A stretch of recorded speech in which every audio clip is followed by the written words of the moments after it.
Hello everyone, welcome आप सभी का। अभी तक हम वोकैब सेशन में 20 हाई फ्रीक्वेंसी वर्ड्स कर रहे थे डेली कवर।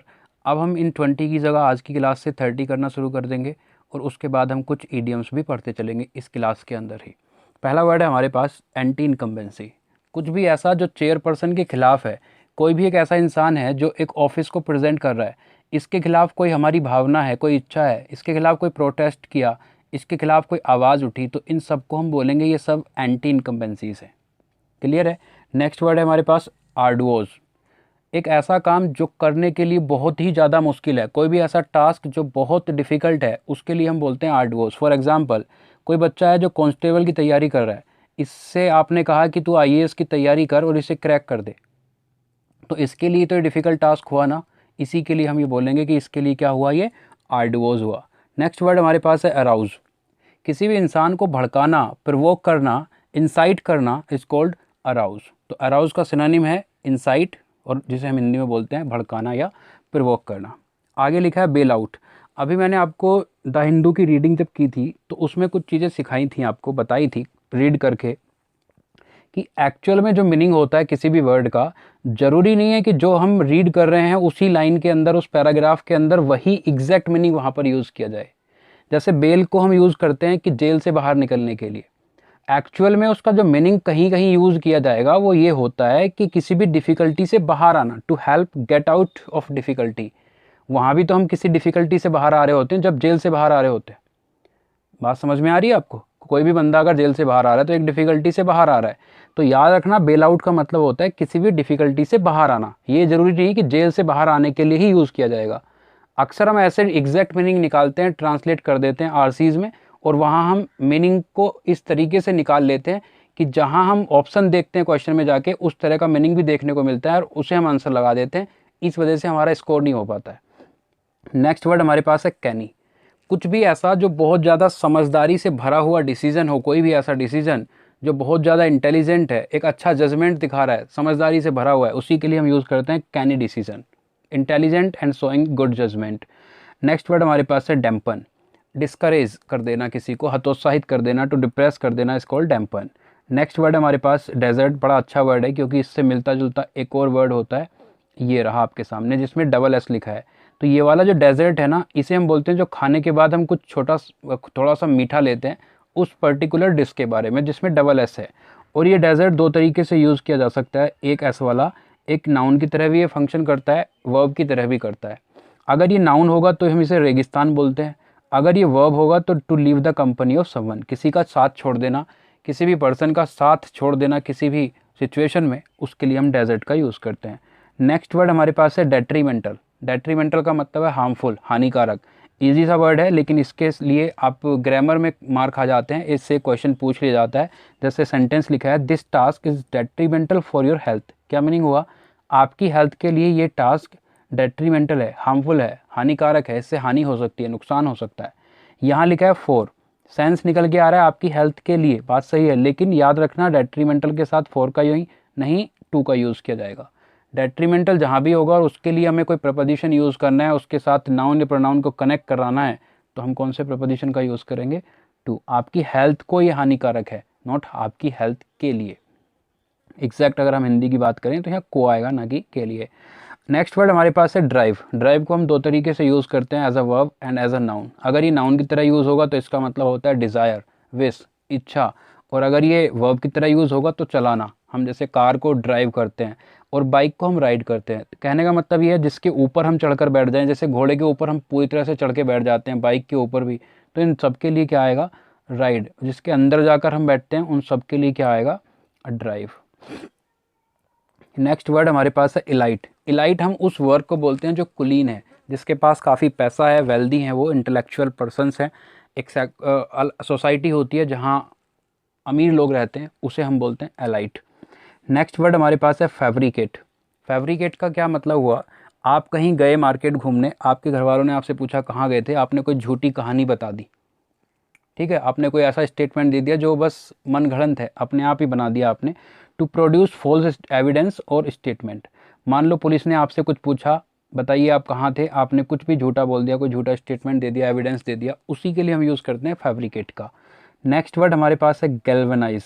गैल्वेनाइज का मतलब होता है किसी भी पर्सन को कोई काम करने के लिए एक्साइट करना। अब देखो फ़र्क होता है, एक वर्ड हमने पढ़ा था अभी अराउज, भड़काने के लिए, यहाँ होता है गलत काम को करने के लिए भड़काना, वहाँ एक्साइट करना है किसी को किसी ठीक ठाक काम करने के लिए, कोई भी अच्छा काम करने के लिए, मतलब बुरा काम नहीं करना है यहाँ। बात समझ में आ रही है? तो गैल्वेनाइज का मतलब होता है to excite someone into action, positive काम करने के लिए, और वहाँ अराउज का मतलब था भड़काना किसी को गलत काम करने के लिए। नेक्स्ट वर्ड हमारे पास है जर्मेन। बड़ा अच्छा वर्ड है, कई बार यूज़ किया जाता है, डायरेक्ट भी कई बार क्वेश्चन पूछा गया, बैंकिंग पीओ में भी ये पूछा गया जर्मेन। जर्मेन का मतलब भी यही होता है टू एक्साइट समवन। रेलिवेंट मतलब एक लॉजिक देकर, तर्क संगत, कि भाई ऐसे ऐसे होगा, ये उसे समझाने के बाद उसे एक्साइट करना कि हाँ, सामने वाले के अंदर आपने जोश भर दिया कि हाँ यार मैं ये कर सकता हूँ, करने लायक काम है, उसी को हम बोलते हैं जर्मेन। दोनों एक दूसरे के सिमिलर वर्ड हैं। ये भी इसका सिमिलर वर्ड में आएगा ग्रूम। ग्रूम का मतलब भी होता है किसी सामने वाले बंदे को ट्रेन करना, सामने वाले को समझाना, उसे तैयार करना कि भाई ऐसे ऐसे होगा। अगर हम सिमिलर वर्ड की बात करें तो फिर तीनों सिमिलर वर्ड्स में आएंगे, ठीक है। और तीनों अगर कहीं लिखे एक जगह, तो ऐसा तो हो नहीं सकता है कि तीनों एक जगह लिखे और आपसे पूछा है इसमें से बताइए इनमें से कौन सा है। अगर हाँ इन दोनों में से पूछ लिए, जर्मेन और ग्रूम में से, तो फिर आप जर्मेन पर जाओगे कि किसी को अगर एक्साइट करना है तो, और किसी को तैयार करना है तो फिर आप ग्रूम पर जाओगे। नेक्स्ट वर्ड हमारे पास है इनडिस्क्रीट। इनडिस्क्रीट का मतलब होता है केयरलेस हो जाना, किसी भी काम को करते हुए या फिर कुछ बोलते हुए। आप कुछ भी बोल रहे हो और वहाँ आप केयरलेस हो गए, आपने वहाँ परवाह नहीं की, उसके लिए हम यूज़ करते हैं इनडिस्क्रीट का। नेक्स्ट वर्ड हमारे पास है इन्फर। इन्फर का मतलब होता है अनुमान लगाना, मतलब कंक्लूजन लगाना। आप कोई काम कर रहे हो और आपने अनुमान लगाया यार मैं 2 घंटे में इस चैप्टर को कर सकता हूँ। आपने मैथ शुरू किया और आपको लगा ये 40 क्वेश्चन है और मैं इन्हें 2 घंटे में आराम से कर सकता हूँ, बड़े आसानी से चीज़ों को लिख के सब ठीक ठाक कर सकता हूँ। तो हमने क्या किया, वहाँ अनुमान लगाया, ड्रॉ किया अपने कंक्लूजन को, उसी को हम बोलते हैं इन्फर करना। नेक्स्ट वर्ड हमारे पास है इन्नेट। इन इसमें प्रेफिक्स है इन्नेट। इन्नेट का मतलब होता है इनबॉर्न, जिसे हिंदी में बोलते हैं हम जन्मजात। इसके लिए हम एक और वर्ड का यूज़ करते हैं डीपली सीटेड। कोई भी ऐसी क्वालिटी है आपके अंदर जो जन्म से है, उसी को हम बोलते हैं इन्नेट क्वालिटी। नेक्स्ट वर्ड हमारे पास है इनवेरिएबली का मतलब होता है ऑलवेज। इसके लिए मैंने एक वर्ड और आपको पढ़ाया था अनफॉलिंगली, उसका मतलब भी होता है हमेशा। इनवेरिएबली ऑलवेज होता है और अनफॉलिंग भी ऑलवेज होता है। नेक्स्ट वर्ड हमारे पास है परपेचुअल। बड़ा अच्छा वर्ड है, ये अक्सर यूज़ किया जाता है। परपेचुअल का मतलब होता है विदाउट एंडिंग। एक ऐसा काम, एक ऐसा स्टेटमेंट या फिर एक ऐसी सोच हमारी, या कुछ भी ऐसा जिसका कोई एंड नहीं है, हैविंग नो एंड। एक और वर्ड हमने पढ़ा था एक सेशन में इसके लिए, एटर्नल। जैसे मैंने आपको एग्जांपल दिया था, हमारी जो इच्छा है, जो हम 10th में होते हैं तो सोचते हैं बस 10th क्लियर हो जाए, फिर 12th में सोचते हैं तो 12th क्लियर हो जाए, फिर जॉब लग जाए, फिर छुट्टी मिल जाए। तो हमारी ये वेस ख़त्म नहीं हो रही है, इसका कोई एंड नहीं है, ये एटर्नल है। या फिर इसके लिए हम सिमिलर वर्ड यूज़ करेंगे परपेचुअल। नेक्स्ट वर्ड हमारे पास है परवेसिव। ये ए है बच्चा, ये ए लिखा हुआ है बीच में। परवेसिव, परवेसिव का मतलब होता है एक ऐसी चीज़ जो हर जगह महसूस की जा सकती है, जैसे एयर। एयर परवेसिव है, हर जगह महसूस की जा सकती है। कुछ भी ऐसा जो हर जगह महसूस किया जा सकता है, जैसे आपका कोई ऐसा इंसान आपके लिए होगा जो हर जगह महसूस किया जा सकता है आपके लिए, आप उसे हर जगह महसूस कर सकते हो। खैर, नेक्स्ट वर्ड हमारे पास है पोंडर। ब्रेक ले सकते हो आप, 20 वर्ड्स हो गए हैं, अभी आपको 10 और पढ़ने हैं।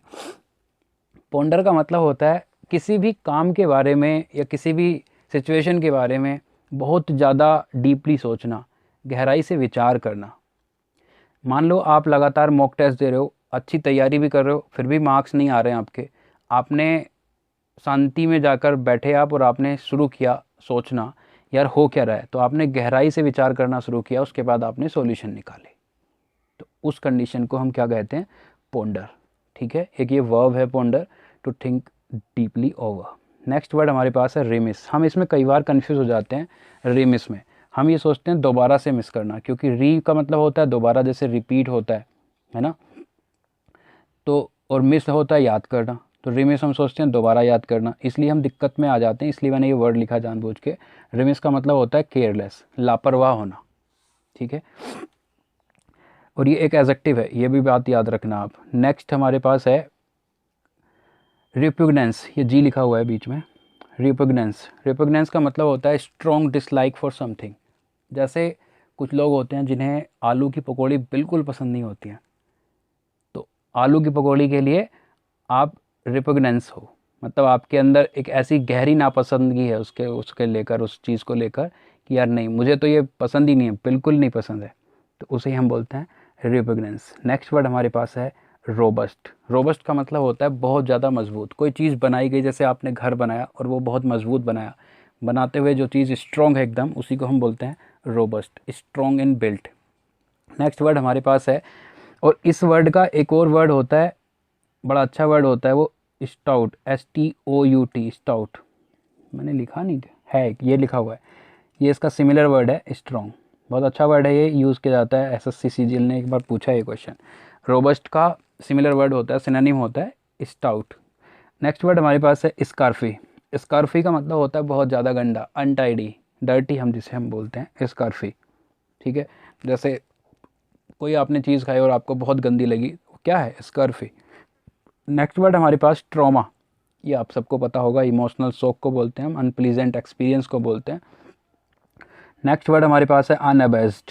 अनअबेस्ड का मतलब होता है सेमलेस, बेशर्म जिसे बोलते हैं, कि हम तो भाई बेशर्म हैं, उसी को हम बोलते हैं अनअबेस्ड, हम तो अनअबेस्ड हैं।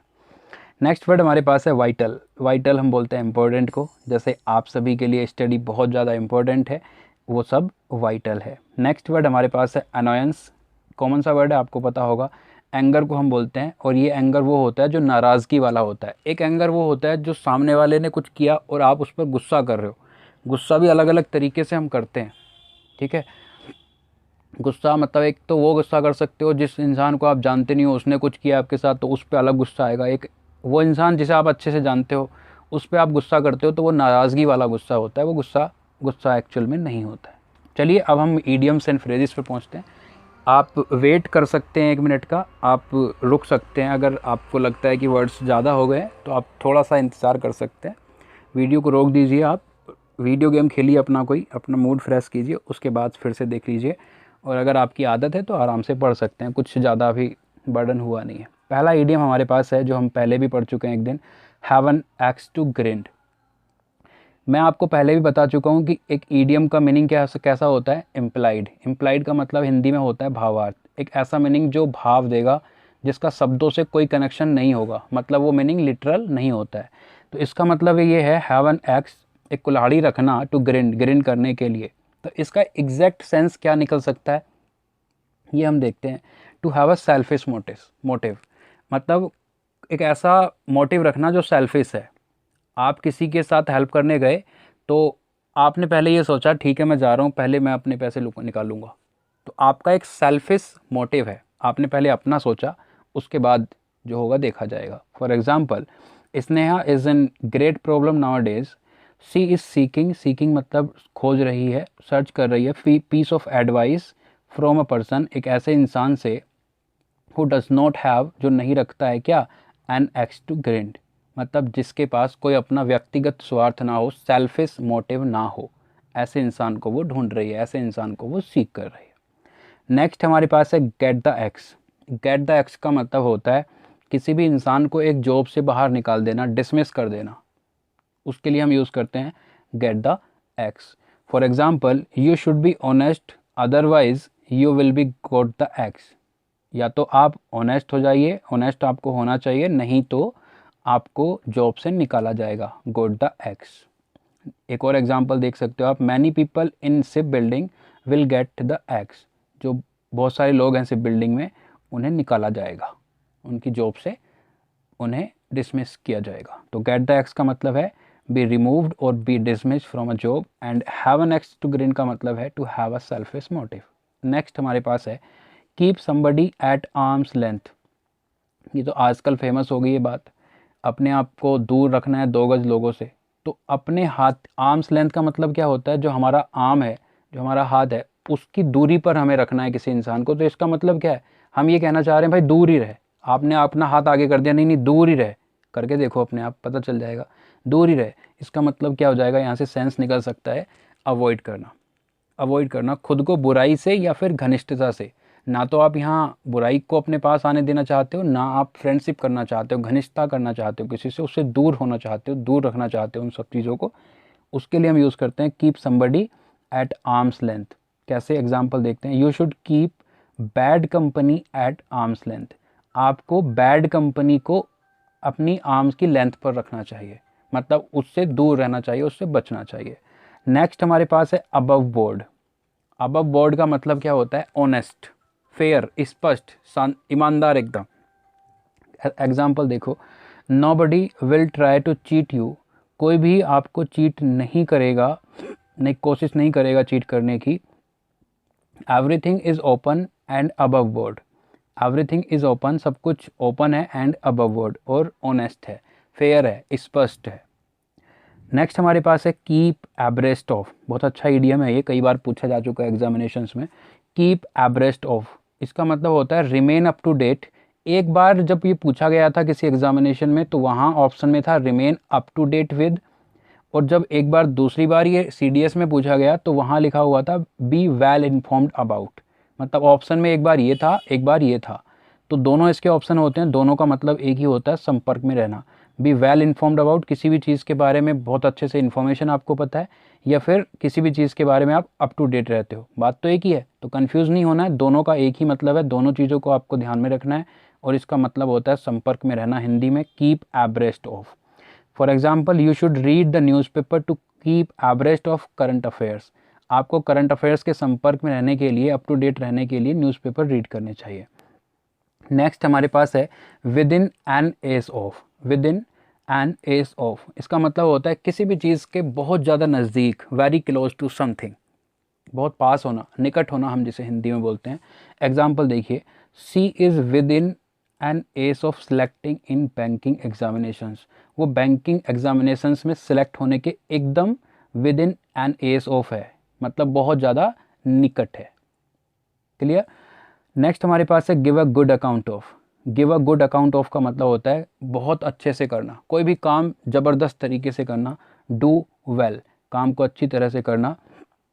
सी will give a good account of herself if she is appointed to a suitable post, अगर वो एक ऐसी जॉब पर अपॉइंट हुई जो सुटेबल है उसके लिए, तो वो बहुत अच्छे से काम करेगी, वो एक give a good account of देगी, अपना बेस्ट देगी मतलब अपना। नेक्स्ट हमारे पास ईडियम है to take something into account.